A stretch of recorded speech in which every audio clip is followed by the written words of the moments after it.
Well, it's time to talk about knives again. Today we're doing a review on the Hinderer XM-18. This one is a 3.5-inch flipper version. Okay, pretty standard. This one has the slicer grind as opposed to the Spanto, which we'll talk about later in the video. There's such a variety of different versions of this knife. It's extremely popular. It's been around many years now. In fact, this goes all the way back to, I think the Spanto came out in 2004. So these things have been around quite a bit. It's well known among the knife enthusiasts and knife community. It's up there with some of the grail knives for a lot of people, like the Sebenzas and like some Striders or Microtechs, things of that nature. It's not a cheap knife by any means. I've been doing a lot of videos lately on some more affordable knives, and some people have been asking for, some not so affordable knives. I had one person send a message and say, I'd like to see some expensive knives I can't buy. That's why I watch the knife reviews. The knives I can buy, I judge for myself. And okay, fine, fair enough. So it is time to do a review on this anyway. So we're gonna switch gears here and go from $1 and $2 knives to $400+ knives. How about that? This one I did not buy because I can't afford to just go out and get a $400 knife. Like most things, I barter.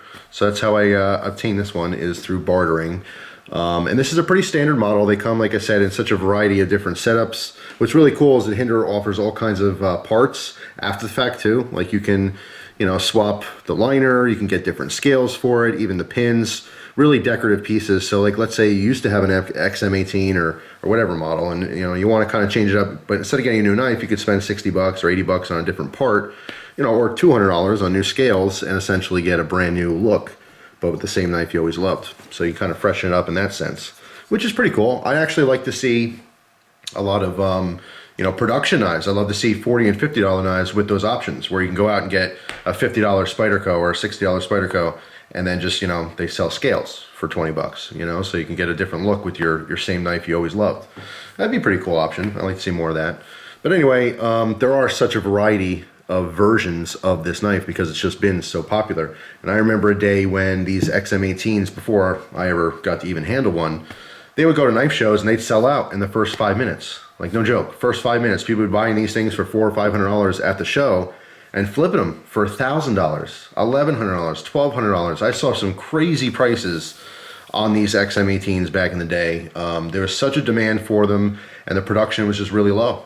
And that's what was happening. People, unfortunately, were just making money off of them, basically. But, it is what it is now. They are, plentiful. You can find them pretty much everywhere. There's all different versions. The newest ones I saw were the fatties, which were new to me. I actually had to look it up on the forums. Apparently the fatty versions, in case you have this question, let's say you're interested in this knife, you want to go get one, you see that they're offering XM-18 fatties. Essentially all it is the XM-24 blade, which is thicker. This one here, the XM-18, has a 0.16 inch blade, whereas the fatty or the 24 has a 0.19 inch blade. So it's a little bit of a thicker blade, and I think the standoffs are the same ones as a 24. Okay, so it's a 24 blade that's in an XM-18 handle or package. So just a quick little tidbit there in case you are looking to get these. That's what the fatty is. But yeah, I mean, it's interesting.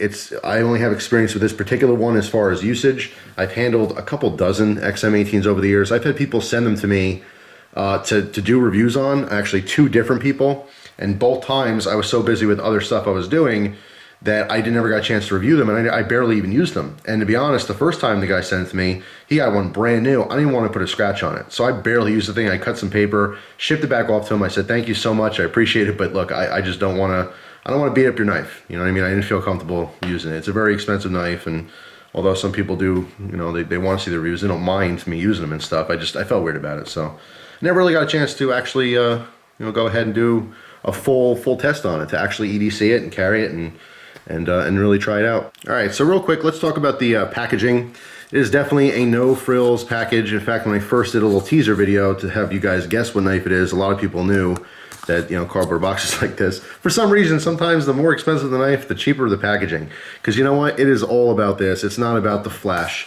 They don't need to have a package that sells their knives. Their knives sell themselves, just like Sebenzas and Striders and some Microtechs and stuff like that. You don't have to go above and beyond with the packaging. Simple cardboard box gets it done. A simple sticker. Hinderer knives, made in the USA. Okay, very big point, of course, for the company. Came in a plastic bag and this card. And that is it. And this card shows who hand assembled it and tuned it. Sean Lemasters. And that's it. It is really no frills, no special paperwork, no crazy carry case or anything like that. Just very simple. All right, so back to the knife here. Let's get a nice close-up of this one. This one happens to be the sand coloration. And again, this is the 3.5-inch XM-18 with the flipper. There are models that don't have it. And as far as the blade, there's two different blade options with this style. This is basically the Spearpoint, and a lot of times when you're buying this from a dealer, they'll call this the Spearpoint. But depending on the grind, this is the original grind. It's just a very simple, grind on here. And this one is just known as the slicer grind, as opposed to the Spanto. Now what the Spanto is the same exact blade, only it has a different grind on it. You'll actually see a second grind line that comes down here because Spanto is a play on words. It's a Spearpoint Tanto. It's a Spearpoint blade, and there's no transition on our edge angle. It's a constant sweep, a constant curve, like this one right here, only it's ground like a Tanto, okay, for added strength. So that one is a little bit more sought after. Some people really like the Spantos. It's a cool looking knife. And of course, there's different variations. Some of them have like a deeper swedge on the back here. This has just a very simple swedge. So this model itself is a pretty basic original XM-18. It's not the new fatty version. It's not the Spanto grind. Just simple old school XM-18. Has a titanium frame lock on here, and Hinderer, known for their lock bar stabilizer, which a lot of companies use these days now. Essentially, it's underneath the pocket clip here, and it's just a little disc that sticks out, and there's a little cutout in the lock bar, and what that does is it prevents the lock bar from traveling too far and actually bending. Because this is titanium, even though it's thick like this, it's actually very easy to manipulate. It's really easy to push over. Even some of the simple 300 series stainless steel liner locks and frame locks I've used before can be kind of stiff to move. This is very easy to move, okay? But also it has deep, jimping in here. It's jimping all over the knife, as we'll talk about in a second here, but that also facilitates a really nice grip. So anyway, if this lock bar stabilizer was not there, you could go to unlock the knife and push this too far and hyperextend it and bend it out. And if you would do that, it would not go back to its original position, which would lock the blade, and that would be a very bad thing. So it's such a cool, simple, innovative design. Like I said, there's so many companies that copied that and utilize that in different frame locks, which is very cool. Now, what's interesting to know is, I get this comment a lot when people see this knife, and even one time in person, when someone ran into me and recognized me, and we're talking about knives and stuff like that, I whipped the Hinderer out, and they're like, "Oh man, it's awesome, I never saw one before." And he's like, "Why are you carrying it tipped down?" And I had that comment a lot. This came tipped down from Hinderer, which I was surprised because most people carry them tip up.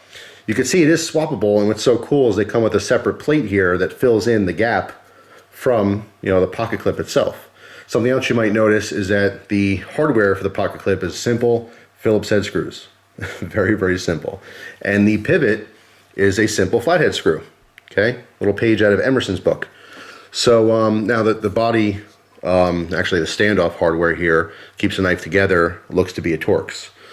But pretty simple. I like that. So you can use anything improvised. Let's say you do create a little bit of play. And by the way, this says absolutely no play. I mean, there's no side to side. There's no up and down.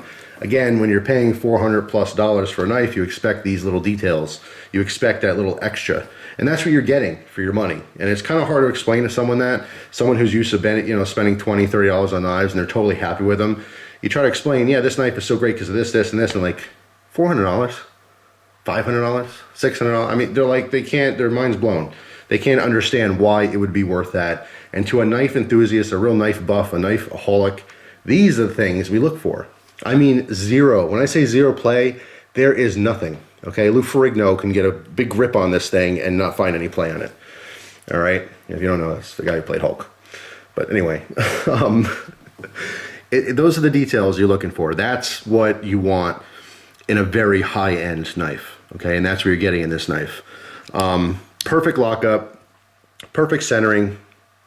Okay, just perfection. Very simply done. And the only reason you would get this over something else, like a Sebenza or something else, like a Strider, is basically the design. They're all, I think, of equal quality. And that's something else I was very curious about when I finally got a Sebenza. I'm like, wow, this is so great. This is amazing. I love it.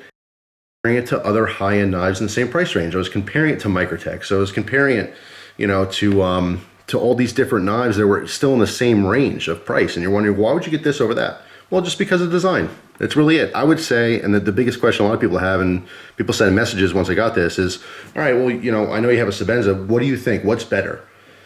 And I really can't say one's better than the other.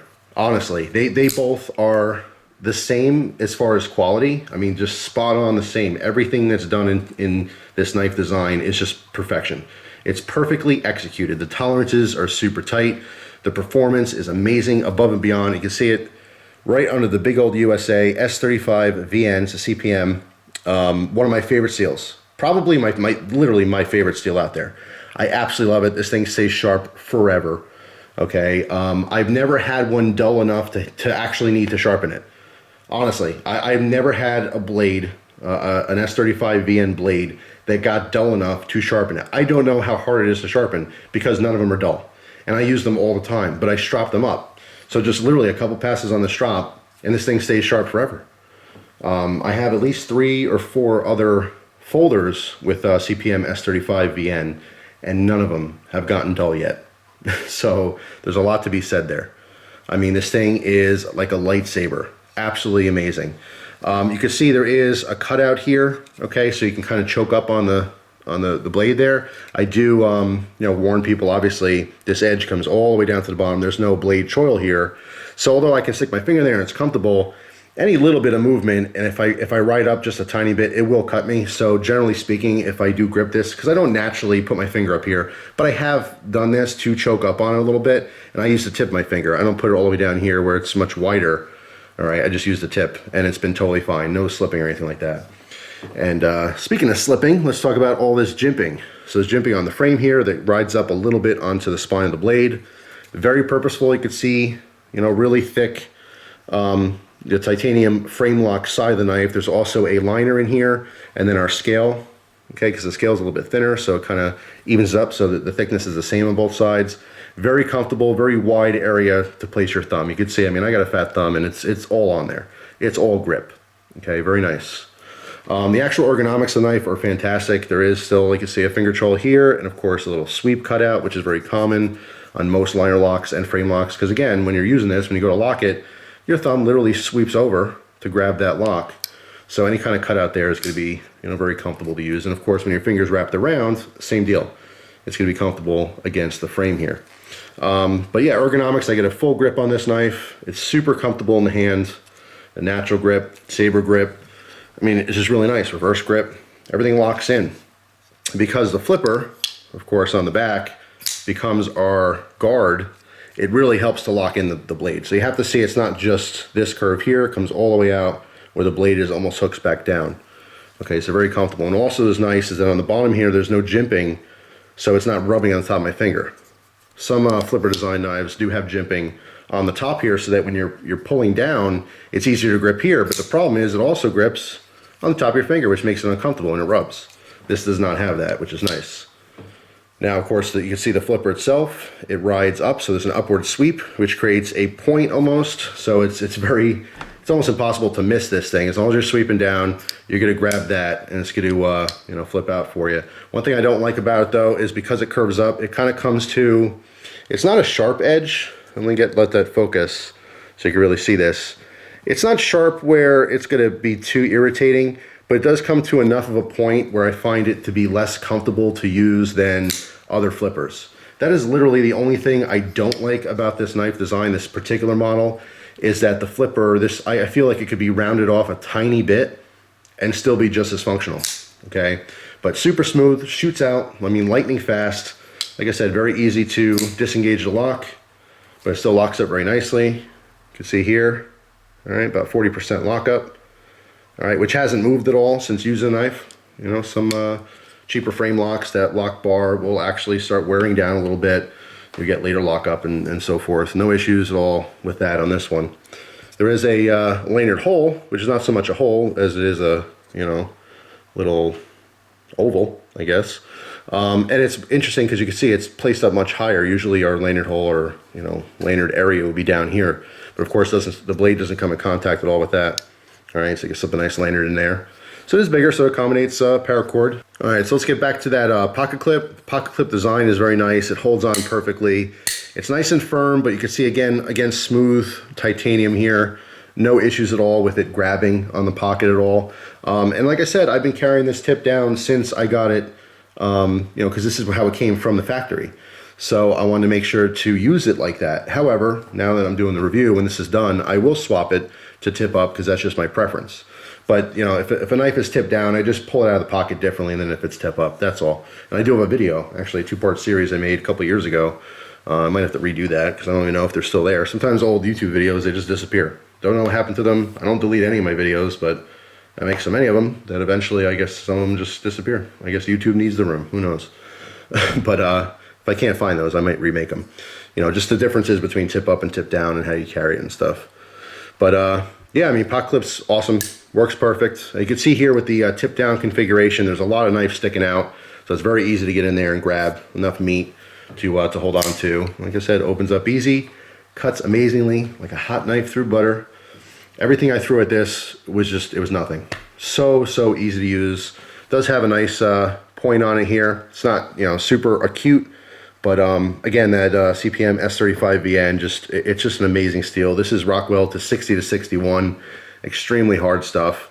Again, people talking about the fatty versions being better because the blade's a little thicker. I mean, you're talking about a difference of 0.03 inches. Yeah, it's a little thicker, but it's not like you're going from, you know, a wedge to a chef's knife. You know what I mean? I don't see that much of a difference. If you're using this knife and thinking, wow, you know, this isn't beefy enough, I need something 0.03 inches thicker, you know, I think it's just more mental, you know, just more of a thought process of, well, yeah, thicker is thicker, and thicker is better, stronger, right? That whole deal. But I have no problems with this. I don't feel like it's too thin, put it that way. 0.16 inches is totally fine. But I mean, it's just beautiful. It's an amazing knife. This very simple setup here is about $425. The fatties are more in like the $450 to $475 range. And then of course there's other models like the XM-18 and so forth.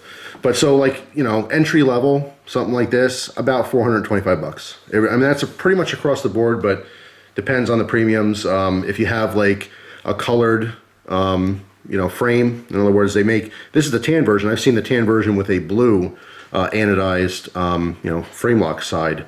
And, you know, if that floats your boat, that's going to be extra. All those little processes are all going to, you know, rack up the price. But at the very base model here, just over 400 bucks. So, I mean, you know, it comes into question, is it worth $400? Here's the thing. If you're really into knives, yeah, it's totally worth $400. This is basically like the more tactical version of a Sebenza. That's the best way I can put it. It's kind of like a Strider, but I do like this a little bit more than the Striders. And I've had a couple different Strider models. I just really like it. It's really cool. And if you notice here, the blade is actually angled slightly downward.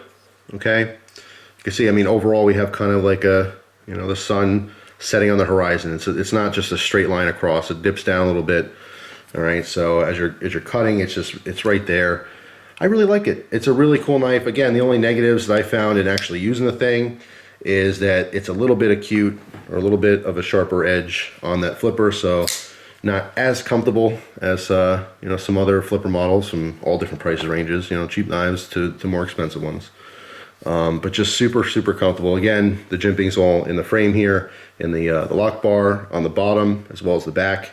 All right, I mentioned that before, but I mean, any grip you're in, you have a nice solid grip. I mean, it really locks in, especially with that you know, that guard, the flipper turning into a guard and wrapping around the pinky, the reverse grip. I feel very comfortable. I can stab into stuff and not slip. You don't have to worry about anything like that. But I rarely ever do any stabbing. The only time I ever stab with my knives, especially folding knives, is for testing. I've never in my life ever needed to just stab into something. You might think, oh, well, you know, if you're camping, you have a can, maybe you need to use your knife. No, I come prepared. I bring can openers. I've never needed to improvise with my knives, but if I did, I would have no problem doing it with this knife. I really feel like it'd be totally fine. So you really have to be a knife person to want to spend the money on something like this. But the big question is, okay, well, if I save up, Jeff, what am I getting for my money? What am I actually getting compared to, let's say, the ZT version of this knife, you know, much cheaper? Well, you know what? You're getting the same design, but you're not getting a Hinderer. Just like the Sebenza, and I've told this to people too, you know, you have to spend the money to get the experience. But the good thing is all these knives retain their value. So if you do spend the money on a Sebenza or a Strider or Microtech or in this case a Hinderer, it retains its value. So you get the thing, you use it, you say, wow, this thing's amazing. But then you go, okay, you know, it's more like the thrill of the hunt. Once you get one, it's like, yeah, I got one. And that's kind of what happened to me, is I wanted one for so long, and I finally got one, and I wasn't disappointed at all. It met every expectation I had for it, and it is a fantastic, high-quality piece of cutlery that'll never let me down. But I get it, I got it. So now I want to try other things I haven't had. So worst case scenario, I would highly recommend saving up and getting one. And if you're just kind of like, oh, okay, well now I want something else, sell it. Trade it. You always have that option. It retains its value. You know, it's not like getting a brand new car and changing your mind, and all of a sudden, you know, 2 weeks later, it's worth $5,000 less than you paid for it. You know, this will retain its value. So if you buy it for $425 today, you get it, you like it. Even a year from now, you can sell it used for like $380, you know, maybe $400. You know, it just depends. Depends on what model you have, how sought after it's going to be, who's looking for it. You know what I mean? But they do retain their value. So, there's no buyer's remorse or anything like that with knives like this. They're collector's items. They always will be collector's items, even used. People want them, and people will always want them. So I do recommend it. It's just an experience. If you're a knife guy, there's a list of probably 20 or 30 different Grail knives. Knives you just have to try at some point during your collection. You know what I mean? That's really what it comes down to. But if you are one of the people watching that you know, you want to buy a really, really nice knife, just so you always have a good tool, this is an amazing tool. Okay, you know, you can go out and you can get a $5 hammer, but maybe if you spend $30 on a hammer, that hammer will last you a lifetime. You know what I mean? It's just one of those things. It's, you buy once, cry once. That's what they say, right? So it's worth it. If that's what you're wondering, if that's the purpose of you watching this video, is wondering if I think it's worth it, 110% it is worth it. But once you have it, the allure kind of, I don't know, seeps away. It's like, okay, I get it. I've been there, done that. You know, it's what happens sometimes with car people. People like, they dream of this, oh my God, this dream car, but then they get it. Yeah, it's cool, they love it, there's nothing wrong with it, but okay, now it's the thrill of the hunt's over. So what's next? So that's kind of what happened with me. It shouldn't be confused with disappointment though. There is no disappointment at all with this knife. It is every bit of amazing as you think it would be. And there's so many different options too, as far as personal preference and personal style, with the different blade shapes and of course different grind options and all the aftermarket scales and stuff like that. It's worth having, definitely. However, if you're one of those people out there watching the video and you're thinking to yourself, man, I will never spend 400 bucks on a knife, well, it's okay. You're not missing out. There are amazing knives out there for $20 and $50 and $100 and $5. I find joy in all kinds of cutlery, so it doesn't take a $400+ knife just to get my blood pumping about a new blade. You know what I'm saying? If you have a passion for knives, you don't always have to spend a lot of money to get really excited about one and happy and have something that's actually useful. So that should be known as well. Don't feel bad if you can't get something like this, because there's plenty of awesome knives out there. Thousands and thousands of them. So that's it. That is my review on this Rick Hinderer 3.5-inch flipper version of the XM-18 in Spearpoint. So thanks for watching. I hope you guys have an awesome day. If you happen to have the XM-18 or other Hinderer models, please post your comments down below. What do you think of yours? You know, you're real excited to get it, of course, and you got it. And then what? Did you trade yours, sell it? Do you keep it? Is it part of your EDC? I mean, is that what you stuck with? For me, it's always the thrill of the hunt, and it's the constant trying of new things. If I didn't review knives, or if I didn't have as much of a passion for knives, I would have stopped at the Sebenza, and I never would have experienced something like this. You know what I mean? So it's just cool to try things, obviously. In any hobby, you want variety. Variety is the spice of life, and even when you have the best of the best, you still want to look. You still want to look for something better, and that's totally natural. So anyway, there you go. So thanks for watching again. Hope you guys have a wonderful day, and I will see you guys soon. Take care.